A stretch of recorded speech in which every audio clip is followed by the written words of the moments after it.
Chapter 31, Buy One Get One Free. Winnie didn't expect that she would offend such a big Buddha, but the girl in front of her didn't show any signs of being rich at all. Moreover, the latter looked like a poor woman who had never seen the world. In the future, you have to treat every guest equally. You definitely can't do this kind of thing again, Sharon said coldly. If my subordinates had such people, the Sullivan Group probably would have closed down before it was listed. The fatty also rushed over and held Sharon's hand tightly. That's right. Miss, don't get angry because of this kind of person. I'll apologize to you sincerely. John didn't expect this fatty to be so bold. Who are you to dare touch Miss's hand? Are you crazy? After punching the fatty in the face, John roared furiously, Take your dirty hand away from Miss. What are you trying to do? Hurry up and let go. Do you believe that I'll chop off your hand right now? After getting punched, the fatty became dizzy. When he finally managed to stabilize himself, he didn't forget to wave at the security guard at the door. Come, throw this woman into the trash behind the door. Tell all the stores under our brand that we will not hire her. Upon hearing this, Winnie fainted immediately. All her years of hard work had been exhausted in an instant. She had originally thought that she could marry into a rich family with the identity of a luxury goods salesperson, but it now seemed that all of this was just a dream. Yes, boss. The security guards didn't dare to delay any longer, they immediately dragged the unconscious Winnie out. Sharon walked to the victory medal and waved at the fatty. My husband likes to collect medals. Can you help me wrap it up? The fatty nodded frantically. Right away, I'll wrap it up for you right now. Do you like gift boxes or oil paper? Do you want some dried flowers? Oil paper? Use the one with the dried blue tulip on it. Oh right, use this card. Sharon took out her personal card. Miss, I can give it to you if you like it, said John and the fatty at the same time. There's no need. I want to give the present myself, Sharon replied seriously. However, the fatty said apologetically, Miss, just take it as a small token from me. You must accept it, John sighed and gazed at Sharon. Miss, just treat it as an apology from your subordinate. If you don't accept it, he probably won't have a good year. In order to let him have a good sleep, just accept it. Sharon hesitated for a while before finally pointing at the jade necklace. I'll pay for this medal myself. Can you give me this jade necklace instead? The fatty glanced at the jade necklace. Although its historical value wasn't high, the jade was top-notch. Okay. I'll wrap it up for you now. When the fatty heard Sharon's words, his face finally revealed a look of joy. He thought that he would definitely die this time, but he didn't expect Sharon to be willing to accept his apology. If Sharon wasn't willing to accept his good intentions, he was really worried that John wouldn't let him off. With John's ability, so long as he wished for it, he would be dead. Miss, do you need me to send you back? John asked after walking out of the shop. No need. I'll think of a way to go back myself. Sharon shook her head. The surrounding people were stunned by this fleet of luxury cars. We have really broadened our horizons today. If it weren't for this person, we might have never seen so many antique cars in our lives. There are so many antique Porsches here, and their purpose is just to deliver $6 million and a medal. Not only did the shop owner not dare to accept the money, but he even gave her a jade necklace. Who is this young girl that is so highly respected in the crowd? Many people posted the photos online, and it instantly became popular. Everyone was trying to uncover the girl's true identity. They even called her Peerless Pearl, Motherland Sweetheart, and God-level Tycoon, and even the Paris socialites wanted to invite her to participate. However, the photo wasn't clear at all, and they couldn't see the person's face at all. Even her back view was blurry and couldn't be used to confirm her identity. After leaving the antique shop, Sharon strolled aimlessly on the streets with two gifts.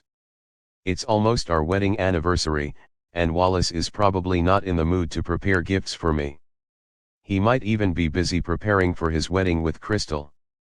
When they got married, the two of them only met each other and had a meal together. There wasn't even a ring or a wedding gown. The two of them were then registered as a legal couple.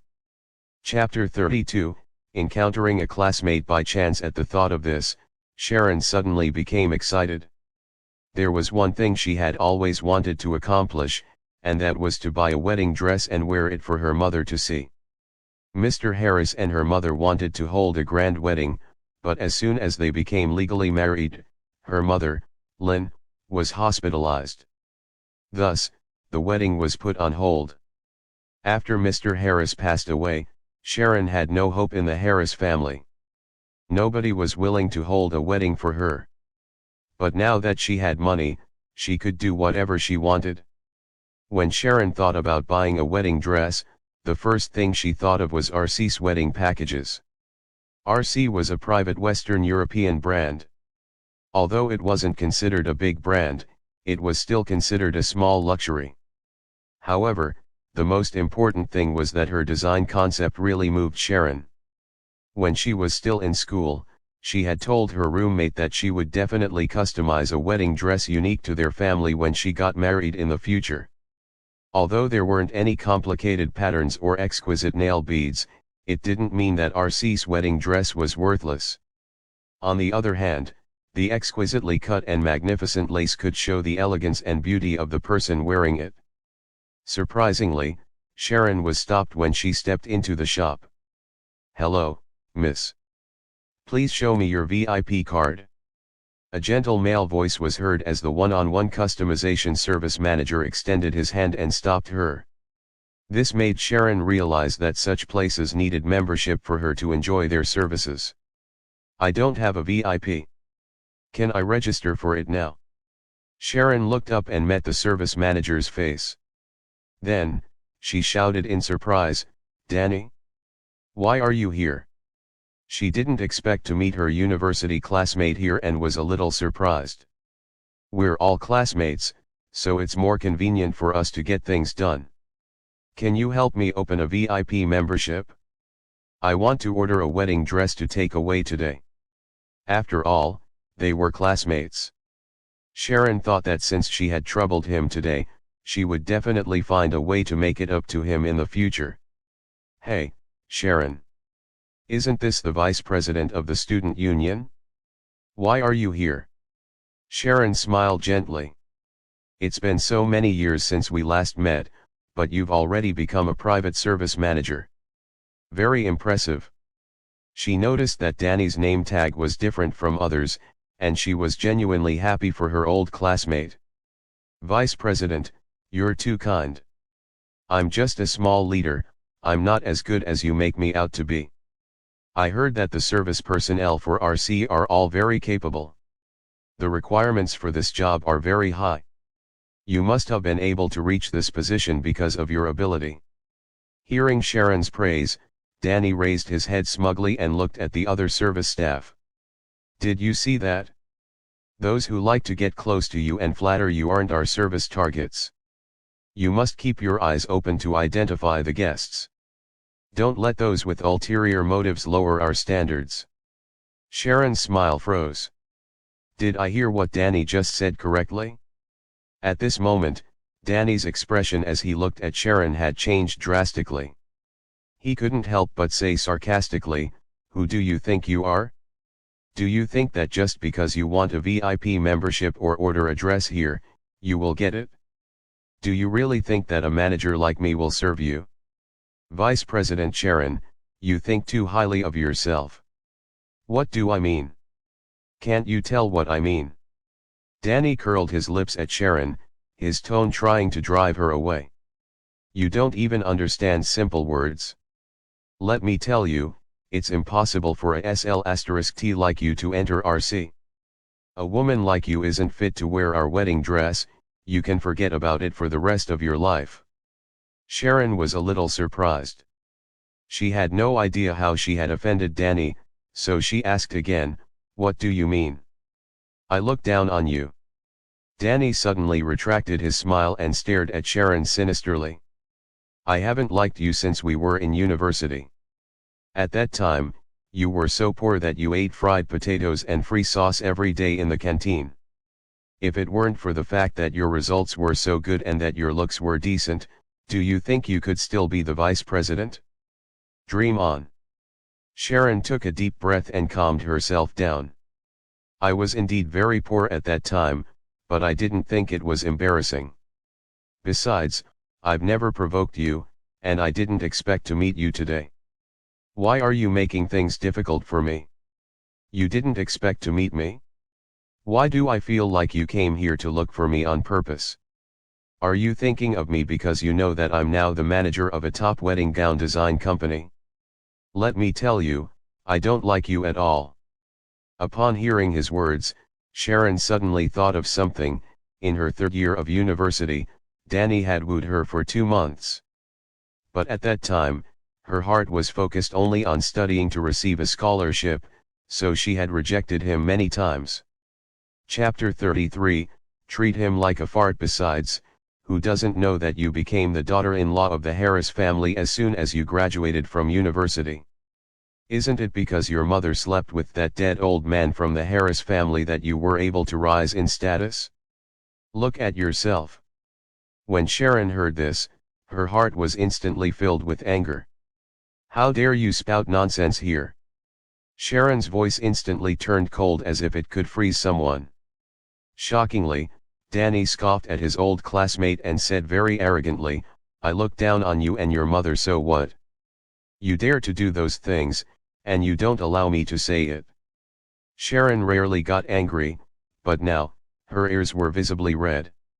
At this moment, Sharon's phone rang. It was John. What's the matter? Sharon's voice was trembling. Hearing Sharon's voice, John sighed. Mrs. Temper is exactly the same as her mother's. Miss R.C.'s chief designer and old master are very good friends. We have half of her studio's share, but this is only a small portion of our family's assets, so I didn't tell you. The Xavier Group is actually involved in the design industry. Sharon looked a little shocked. Are you serious? John sighed. Don't worry. You'll know how powerful the Xavier Group is in the future. Oh right, the designer Mrs. Behrens will be there soon. Everything can be solved. Okay. Seeing that Sharon actually picked up the phone while talking to him, Danny got even angrier. I'm clearly insulting Sharon, but I don't feel any pleasure at all. Instead, I feel like I'm the kind of person who is all bark but no bite. Astonishingly, after ending the call, Sharon only glanced at him and remained silent. In Danny's eyes, this woman was afraid and didn't dare to argue with him anymore. What's wrong? Did you forget what we were talking about just now? Danny continued smugly, oh right, I heard that you've been married for 5 years and are still a nanny in the Heiress family. Why does Wallace not like you? Are you unable to climb into his bed? Let me tell you, unless you strip naked and beg me to sleep with you, I won't look at a woman like you. Ha ha ha. Sharon was disgusted by his words. Not only did he insult me, but he even insulted my mother. This Danny is really courting death. Aren't you afraid of retribution for your nonsense? Humph. Sharon, do you think the Heiress family can protect you? Look at your status in the Heiress family. Let me tell you, don't think that you can scare me with these words. It's useless. Before Sharon could speak, the sound of high heels approached them. Everyone, including Danny, became stern. After a while, a woman pushed the door open and entered. Hello, madam. They saluted and bowed in unison, causing Sharon to turn around unconsciously. The moment she met the eyes of the elegant lady at the door, Sharon felt a sense of familiarity. However, this madam looked at her strangely, as if she were looking at her yet not looking at her. At this moment, Danny had also become respectful. Natsum Behrens, founder of RC. Everyone knew that she was the empress of the bridal gown industry. Furthermore, she was always busy in RC custom-made shops around the world. She clearly went to the Jersey branch recently, so why did she suddenly return? But now, her eyes were red, and her hands were shaking as she stood in the shop, making it impossible to know what was happening. Is RC bankrupt? But how is that possible? And Sharon was truly shocked. An old woman with a head full of white hair is actually so elegant and imposing. She also noticed that when Natsum looked at her, the latter's eyes were filled with shock. You really look alike. You look exactly the same. You're Lynn's child, right? Natsum's voice was trembling. Danny and the people around him were also stunned. This woman who can shock the entire world's design industry with just a stomp of her foot has actually changed her voice at this moment. Sharon thought of her mother's name and nodded mechanically. Suddenly, Natsum immediately rushed up to Sharon and hugged her affectionately. It felt like she was holding a child who had been missing for many years. Thank God he sent you back to me.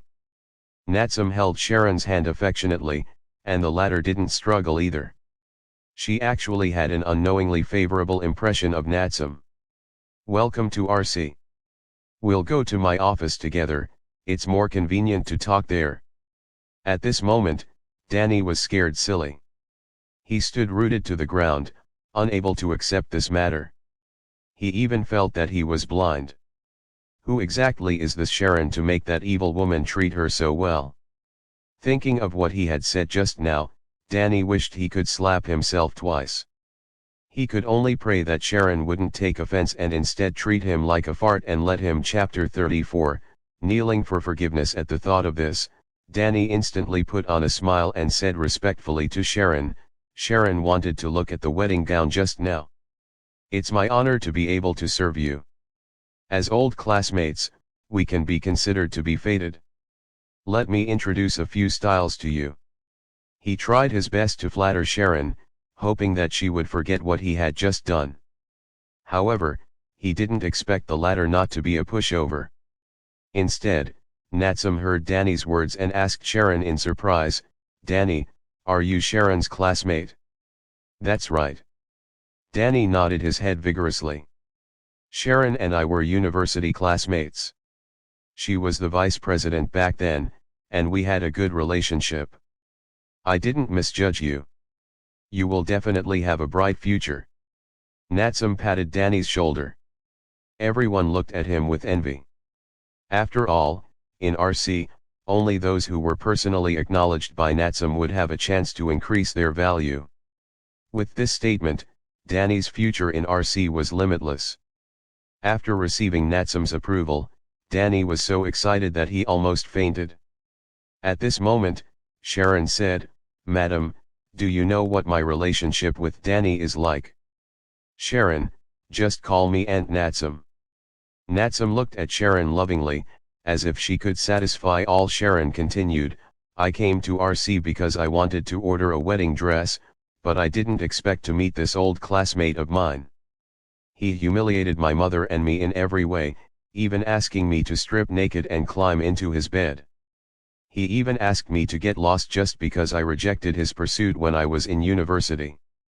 Hearing this, the smile on Natsum's face disappeared, and Danny's heart turned cold. Releasing Sharon's hand, Natsum walked over menacingly. When she looked up again, her face was full of anger. Right after, she gave Danny a tight slap and said angrily, How dare you bully Sharon? Have you suddenly become so bold? Hand in your resignation letter now. You're fired by RC because of a major mistake. Leave while I'm still speaking to you properly. Danny shook his head desperately. He felt uncomfortable all over and instantly kneeled down. I can't lose this job, I have a family to raise. After all, working in RC is the only decent job I have. If you don't leave now, I'll make sure you can't stay in New York any longer. Release a statement immediately. If any company dares to employ him in the future, they will be going against Natsum. Madam, Please spare me. I really didn't know that Sharon was so close to you. I beg you, please have mercy. My family's situation is really bad, they are all depending on me. Please, madam. You know you're wrong now? Then, why did you spout nonsense before? Do you know what kind of person Lynn's child is? Do you know how obedient Sharon is? Even if she's just an ordinary person, she deserves to be treated with care. If it weren't for the fact that you've contributed a lot to RC, you would have been banned by the entire industry. Danny's face was full of disbelief. He rubbed his knees against the ground and crawled to Sharon, grabbing her top tightly. Sharon. Sharon, help me. You rejected me back then, so you should help me now. I beg you, for the sake of us being old classmates, you must help me. I really can't lose this job. Please forgive me. Sharon's gaze was filled with disdain. Even though Danny was crying bitterly, she didn't waver at all. She even pushed Danny's hand away. We were once classmates? Then, why did you insult my mother just now? It's all my fault for being so stupid. Please forgive me. Danny kneeled on the ground and begged for mercy. Then, do you want to ask my mother if she chooses to forgive you? Thereafter, Sharon turned around and ignored Danny. All right, stop struggling. Leave now, or I'll call security. Natsum looked a little impatient, and Danny didn't dare to say anything else. Instead, he collapsed on the ground with a dejected look. Sharon, let's go to the office. Natsum quickly pulled Sharon toward the office, not wanting to waste another minute. Chapter 35, Wedding Model. As soon as they entered the office, Natsum cut straight to the chase. How is Lynn? How could she bear not visiting me for so many years? If your grandfather hadn't said that you were here today, I would have missed you guys again. Natsum's words were full of concern, but when Sharon thought of her mother, she revealed a lonely expression. Mom has already passed away for 5 years, she told Natsum everything about how she and her mother had depended on each other. However, Sharon felt that she could actually calmly recall the past now that she had grown up. Aunt Natsum, don't be sad. Mom was smiling before she passed away, she doesn't regret marrying my dad. She just went to look for my dad in advance. Sharon looked at Natsum and comforted her with a hand on her back. You're a kind child just like your mother. When I met her, she was a little younger than you. I made all of her clothes. She even sneaked away to marry your father and took away the wedding dress I made for her. When she married your father, she even sent me a letter, telling me not to worry about her. She was very happy to find someone she loved her whole life. That photo is still in my house. Yes, father and mother were very happy. Even though we've been avoiding master's pursuit, my childhood was very blissful. Looking at Sharon's smiling face, Natsum finally felt relieved. But why didn't you do anything when you married into the Heiress family? Natsum was curious. The Heiress family is a famous family in New York. Why didn't I hear anything about it? Because the Heiress family isn't happy with this marriage. I came to RC just to make up for my R. After hearing Sharon's words, Natsum was so angry that she slammed the table. These bastards, they're simply bullying you. I'll go back with you and support you. How can our child be bullied like this? I've told your grandfather, that old B*****, many times. It had been a long time since Sharon felt concern, and her eyes couldn't help but turn red. It's okay, Sharon. You came to Aunt Natsum's place to be a model, and I need a wedding dress model. Are you interested? As soon as she entered, Natsum noticed that Sharon's figure and appearance were excellent and that she looked very happy when she smiled. She was very suitable to be a wedding dress model. Really? Sharon was a little surprised. Which girl wouldn't like beautiful clothes? Of course, and your figure isn't much different from Lynn's. I still have the dress that I made for her every year. You can wear it when the time comes. She didn't expect to gain something from this trip. Before Sharon went home, Natsum stuffed a lot of clothes and food into her hands. So this is the feeling of being cared for. Sharon's heart felt warm. After boarding the bus home, Sharon realized that everyone seemed to be watching the same video. Through the contents of some marketing accounts, she instantly understood. Isn't that what happened when I was shopping at the antique shop? Sharon secretly looked at the phone of the person in front of her. The video had started from when the convoy arrived. A string of antique Porsches and 12 black-clothed bodyguards holding black leather suitcases showed up with $6 million in cash, as well as the scene of the two shopkeepers apologizing. The video had been processed and posted online. However, Sharon wasn't in the video at all. Even her back view was blurry. Seeing this, Sharon was relieved and hurried home. Surprisingly, the entire family was celebrating for Wallace. After all, their precious son had gotten the opportunity to work with the Sullivan Group and was about to become the Heiress Group's president. Their family originally didn't have much competitiveness because June was a woman, but now, they could hold their heads high. Perhaps because she was in a good mood, but June didn't find Sharon so annoying anymore. Aya, my son is indeed top-notch. This is really great. Thereafter, June looked at her daughter-in-law and gave her a rare smile. You did a good job this time. After all, you were the one who encouraged Wallace to do it. You don't have to cook today, our family will go out for a meal. Wallace nodded. Then, let's go to the Intercontinental first. That won't do. That place is too expensive. June couldn't bear to see her son splurge. It doesn't matter. Since we are going out, we must eat good food to celebrate. James chimed in. This is because our son is so hard-working. One more thing. Wallace stood up. When Sharon went upstairs to put away the bags, he said, Mom, don't talk bad about Sharon in the future.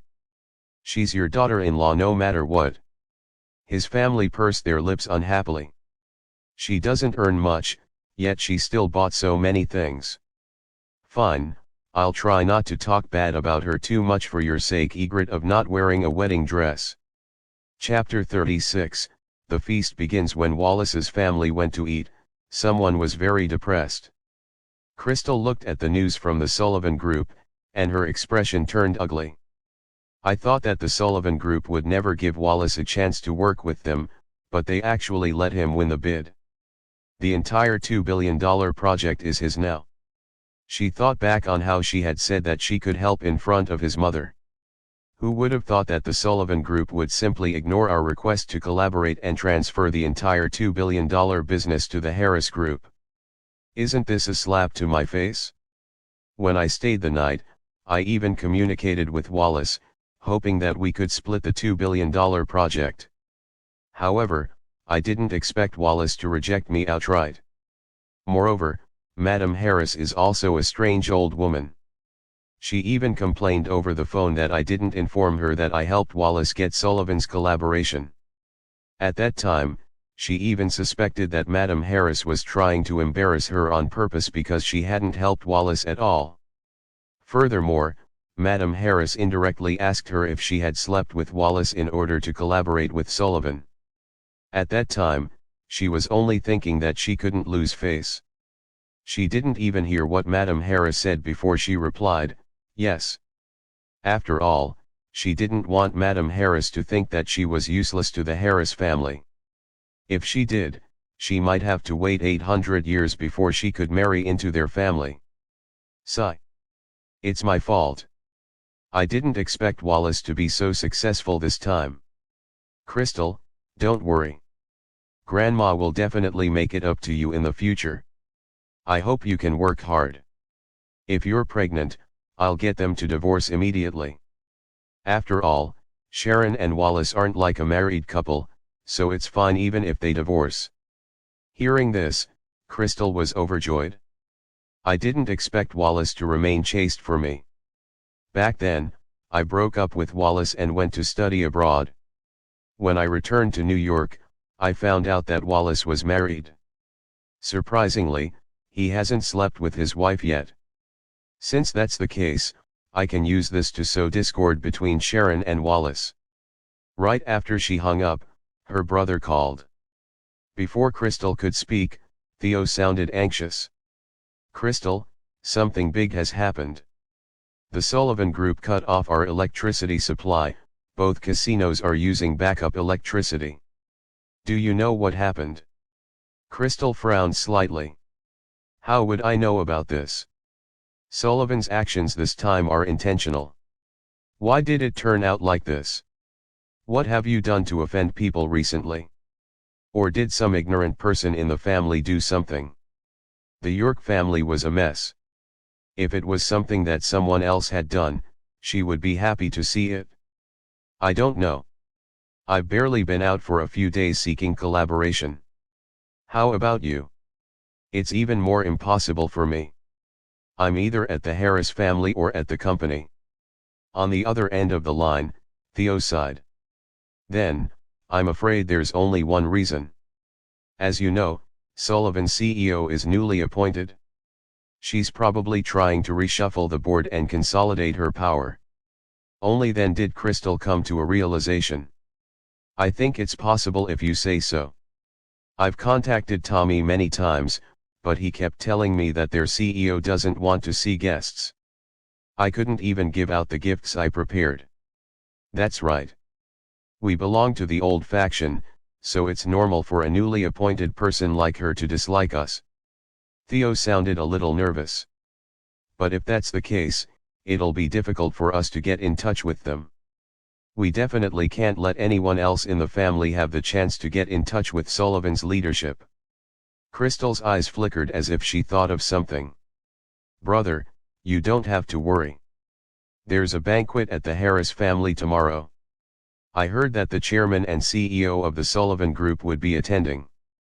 With my personal relationship with the Heiress family, it's not impossible for me to meet the CEO. In that case, let's go together tomorrow. Take it as a chance to congratulate Wallace." At night the next day, the Heiress family seemed to have welcomed its most important moment, and everyone was extremely excited. In just 2 days, the news of the Heiress Group and the Sullivan Group's collaboration had spread throughout New York. Everyone looked at the Heiress Group in a new light, not to mention the fact that Sullivan's new CEO would be attending the Heiress family's dinner banquet.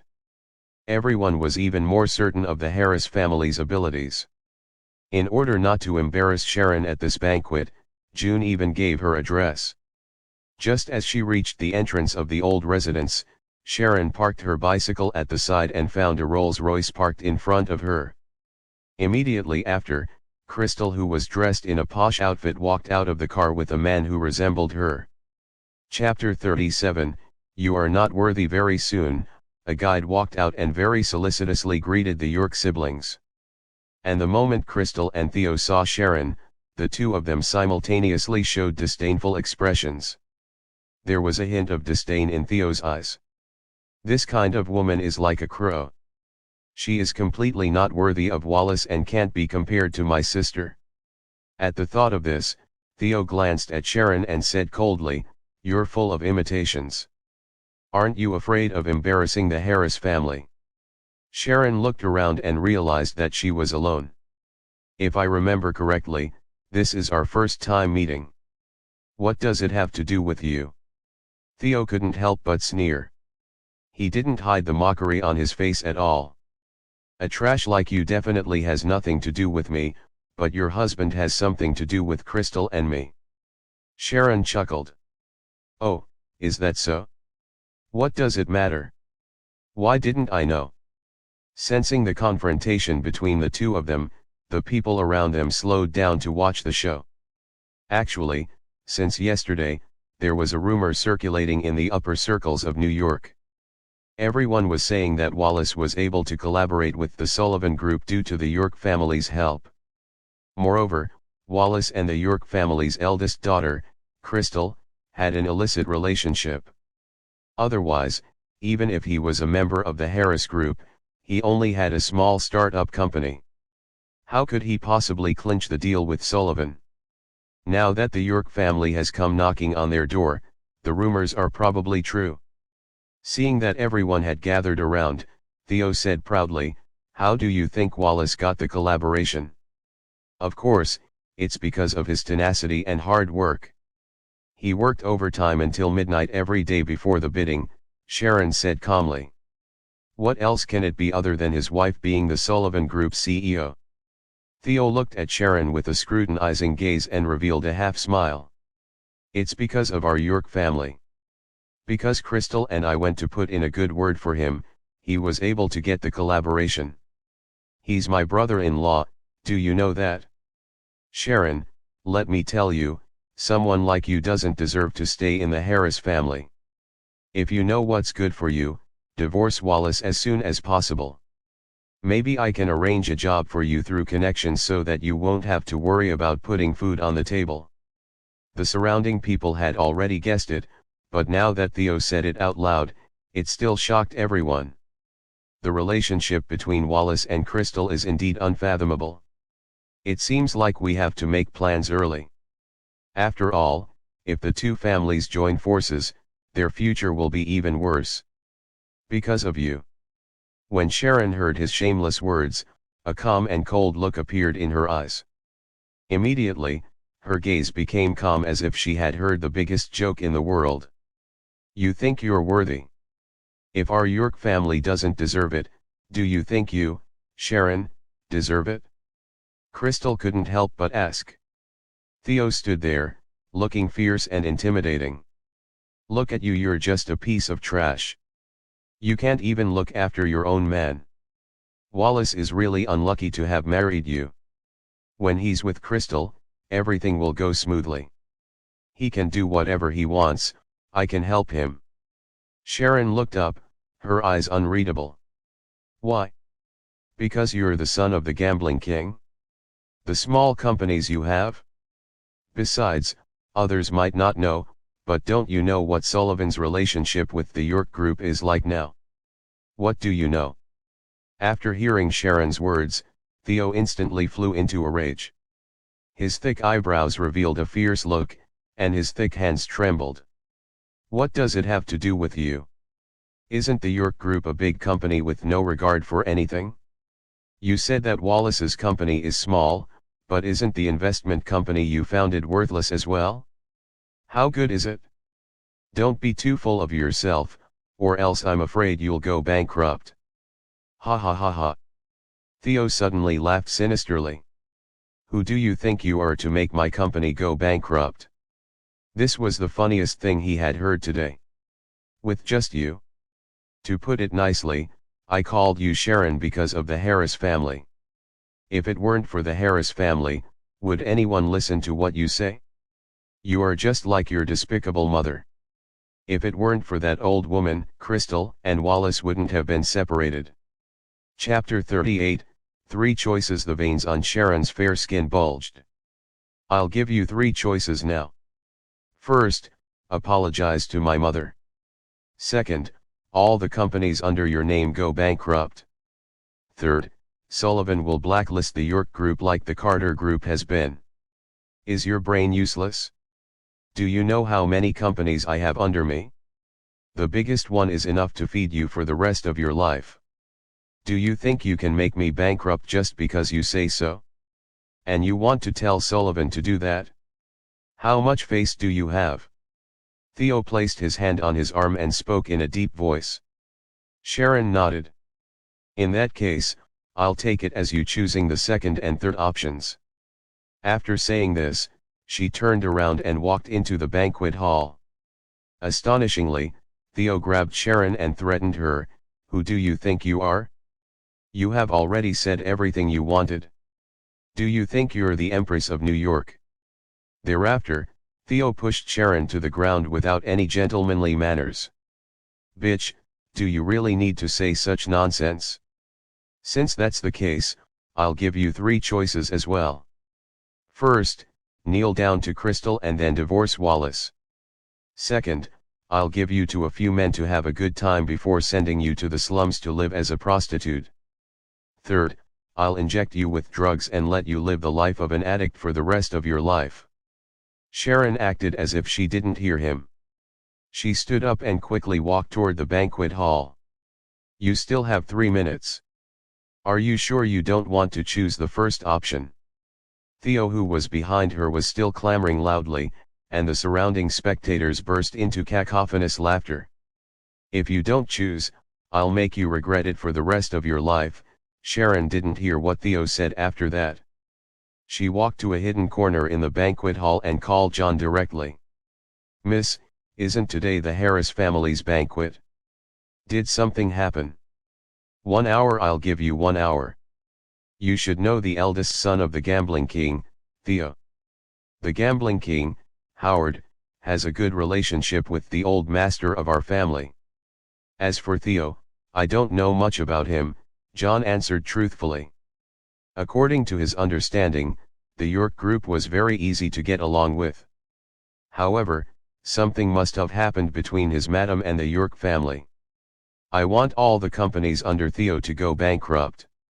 It would be best if he could go to the police station for a while because of his crimes." "Roger that. If it's just Theo, 1 hour is enough. Don't worry, miss." After Sharon made the arrangements with John, she called Tommy. "CEO Sharon? I'm at the entrance of the Heiress family's banquet. Where are you? We'll talk about this later. I need you to make an official statement." In the car, Tommy frowned. After Sharon finished speaking, he took a deep breath and said, "CEO, I think you need to reconsider this matter. We have been working with the York Group for a long time, and our projects with them are very big. If we cut them all off now, it will affect our financial chain. Moreover, Howard didn't overreact to us because of this matter. For the development of the company, I think you need to reconsider this matter." After hearing Tommy's words, Sharon calmed down. "When did I become so impulsive? It's my fault, I'm a little muddle-headed. If you draft a statement like this, it probably means that we're not involved with the casino and Theo and Crystal's companies anymore. This way, Howard will find someone else to cooperate with." When Sharon returned to the banquet hall, she realized that many people had already arrived. Before she could react, a loud slap landed on her face. In an instant, Sharon's face was numb from the pain, and her mouth was filled with the taste of rust. The onlookers, however, showed no sympathy at all. They were dressed luxuriously and had exquisite makeup on, holding champagne in their hands as they smirked. "What did you say to Crystal just now?" Madame Heiress was so angry that her whole body was trembling, and her eyes were filled with intense anger. Those who didn't know would think that Sharon was her father's murderer and not her granddaughter-in-law. Sharon was a little dazed. She covered her face and straightened her back like a poplar tree in the wind. Her eyes were bright and filled with doubt and stubbornness as she clenched her fists and said in a trembling voice, "I didn't say anything." Chapter 39, Never lower your head, you're still talking back to me. Grandma. No, Madame Heiress, it's my fault. Don't blame Sharon, it's all my fault. Crystal clenched her fingers slightly and pursed her pink lips. Her delicate little face instantly turned pale, and her wet doe eyes were filled with grievance and unwillingness. She looked very lovable. When Madame Heiress heard this, she became angry again. She then splashed the champagne in her hand on Sharon's face and slammed the glass on the ground, pushing her into the pile of glass shards.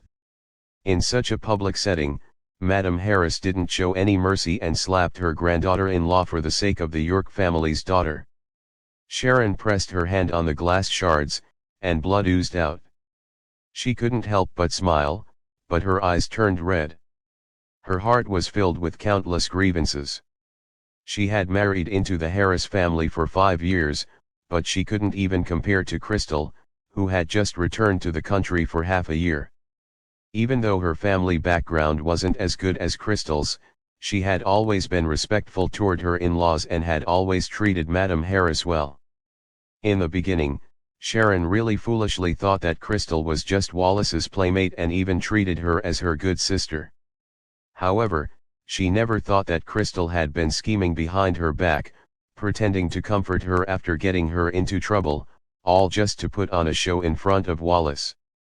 She had explained it to June and Wallace, but all she got in return was their mockery and distrust. Sharon still remembered her husband asking her with a frown, "Sharon, how can you be so dark?" June, on the other hand, mocked her even more absurdly. "I didn't expect you to be the same as your mother, such a despicable person. Crystal is such a good child, yet you slandered her behind her back and said bad things about her. No wonder you are in such a situation now. This is the punishment from heaven, you deserve it." That's right. What else could she say after encountering such a situation? Hence, Sharon stopped explaining and let them talk nonsense. However, they seemed to have misunderstood. Her silence didn't mean that she was weak and easily bullied. "Let me tell you, your mother forced you into our family. A pheasant like you who wants to climb up the social ladder after losing your parents won't become a phoenix even if you enter our family." Madame Heiress pointed at Sharon's face and scolded her. Sharon finally stood up. Her gaze was cold as if these things only happened to strangers. "Apologize to Crystal immediately." Madame Heiress was about to explode in anger. Does this B*TCH think that she hasn't embarrassed herself enough today? I regret not killing her when they got married so that she wouldn't embarrass the Heiress family today. Sharon, apologize to Crystal immediately. No matter what, she's still our guest. You should apologize for speaking rudely to her. June, who had rushed over upon hearing the commotion, had no idea what was going on. She hurriedly hugged Crystal and comforted her. Then, she glared at Sharon with a sharp and cold gaze as if she was threatening her. Sharon didn't look at anyone around her. Her figure was especially thin and slender at this moment, but her back remained straight as if nobody could make her lower her head and bend down. She didn't say anything today, but she was humiliated by the Heiress family in front of everyone. If she really said anything to Crystal today, she might have been cut into pieces by now. If you don't apologize today, our Heiress family won't have a granddaughter-in-law like you. Madame Heiress raised her hand again. The current Sharon is really capable. She actually dares to challenge my authority as the family head and disobey me. A trace of smugness flashed across Crystal's eyes. It's indeed as Theo said. If I add fuel to the fire now, Sharon won't be able to stay in the Heiress family anymore. Therefore, she specially ran to Madame Heiress and gave her the gift she had prepared. However, she told the latter that Sharon didn't want her to get too close to the Heiress family because it would seriously disturb their lives, especially Wallace's. She told her not to covet a married man, so she wanted her to leave as soon as she delivered the gift. Everyone thought that Sharon would leave the scene like this, but they didn't expect her to just walk toward her seat, along with her bleeding hand and wine-stained evening gown. Behind her was the York siblings' table. Theo gave her a sinister smile. "What do you think? Do you still think I should apologize to your dead mother?" Sharon glanced at the time. There are still 18 minutes left. Just as Theo was feeling smug, his phone suddenly rang. Howard's voice came through the phone. "You useless thing. How did I give birth to a son like you? Who did you offend outside? What trouble did you get yourself into? All your company's funds have been cut off, and they are already going bankrupt. Also, the people you bribed in the government have been dug out. What are you doing?" Chapter 40, Inviting CEO Charlotte. Theo was stunned by his father's scolding, and he shakily took out another phone. He realized that everything his father had said was true. The cell phone he used for work was about to explode from the calls. Thereafter, Howard shouted again, "Also, what's with Sullivan's statement? What trouble did you two cause me outside?" Not daring to listen to his father's voice anymore, Theo hurriedly hung up the phone. He then kept looking at his phone and searched for Sullivan's statement as cold sweat kept dripping down his forehead. It's over. It is completely over now.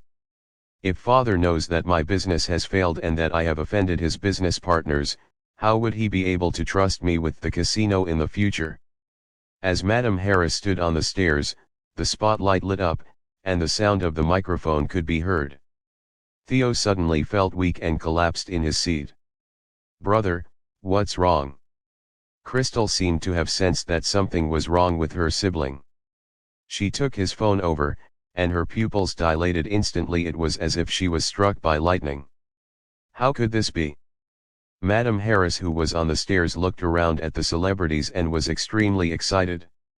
Even though that incident had just happened, she still maintained her composure on the surface as she smiled and said, "Tonight, on behalf of the entire Heiress family, I welcome all friends, business partners, and those who support our Heiress family to this banquet. Then, let us welcome the Sullivan Group's president, Mr. Tommy." The spotlight shifted instantly, dropping the beam onto the top of the stairs. Tommy walked down the stairs in a flashy suit. Sharon felt that it was a little strange. She had known Tommy for such a long time and realized that the color of his suit was always very strange. It was either the green of spring or the fiery orange of summer. Moreover, his dependence on his secretary, Lydia, far exceeded ordinary people's imagination. For example, when Lydia went to a meeting, Tommy called her back because he needed to find a blue folder. At this thought, Sharon suddenly realized something. Color. I've never noticed Tommy's eyes before. Under the light, Tommy's every step was steady. He was the president of Sullivan after all. Just his outstanding appearance alone was enough to attract everyone's attention. Tommy waved at the crowd and greeted them symbolically. When he saw Sharon, his gaze stopped for a moment. Madame Heiress continued, "Let us give you a round of applause to welcome Mr. Tommy. As an elder of the Heiress family, I would like to thank Sullivan for trusting the Heiress Group and handing over the project to us. The Heiress Group will definitely do their best to live up to everyone's trust. Also, I have something important to announce to everyone. He is an outstanding member of the younger generation of the Heiress Group. If it weren't for him, we wouldn't have been able to secure the collaboration with Sullivan. Hence, the Heiress Group's board of directors decided to nominate him as the Heiress Group's president." June, who was watching from the guest seats, was extremely excited. "My precious son is about to be the center of attention." Of course, because he's still young, the board of directors has also nominated a project director who is fully in charge of collaborating with other companies like Sullivan. The moment Madame Heiress finished speaking, Wallace, June, and Sharon, who were already waiting, had a drastic change in expression. Let us welcome President Wallace and Director Zachary with applause. Wallace's footsteps were very stiff, but Zachary looked happy and relaxed. Sharon's gaze gradually turned cold. As expected, this is the true face of the Heiress family, scheming and plotting behind each other's backs. After using Wallace, she immediately abandoned him, afraid that he would take over. Wallace seemed to have nothing to say. He expressed his gratitude briefly before handing the microphone to Zachary. After Zachary finished his long speech, Madame Heiress seemed to be very satisfied. She nodded and continued, "For this banquet, there is another important matter. We have the honor to invite the Sullivan Group's new CEO, Miss Charlotte. Please give a warm applause to welcome CEO Charlotte." Instantly, thunderous applause sounded out from below the stage. Most of the celebrities were here tonight for the new CEO. Nobody wasn't curious about her identity. Everyone stared at the staircase, wanting to see what kind of person she would be. Some people even wondered if this woman was the mysterious tycoon who had caused a huge commotion online recently. I think it's highly possible. That blurry shadow looks very unfamiliar. She's definitely not from New York. Oh my God. So the CEO of Sullivan Group is really appearing. She must be quite old to be the CEO. Let's not have too much hope. Under the thunderous applause and fervent attention, Sharon took a deep breath and slowly stood up with a stiff face. Chapter 41, She is the CEO. Slap. A slap sounded again. Before Sharon could react, she felt her face numb from the pain, and the taste of blood in her mouth became stronger. Everyone was shocked by this scene. What is going on? Must you cause trouble at this time? What are you trying to do? Are you going to ask for money in front of so many people? June was so angry that her whole body was trembling. She vented all her anger from Madame Heiress on Sharon. There was clear anger in her eyes, but people couldn't help but guess how this anger was related to Sharon. Sharon's gown was already dirty. She took a deep breath and looked up, her eyes filled with stubbornness. Now is the time. You useless piece of trash. What kind of occasion do you think this is? It's time for CEO Charlotte to go on stage. Are you trying to show off by standing up? Auntie. Ah, Madame Heiress, it's my fault. I should have stopped Sharon just now. Crystal's face was weak. There was a red mark on her slender wrist because she had stretched out her hand to stop June, allowing her to show the mark on her wrist. With what she said just now, June naturally thought that Crystal had stopped Sharon, but Sharon had hurt Crystal.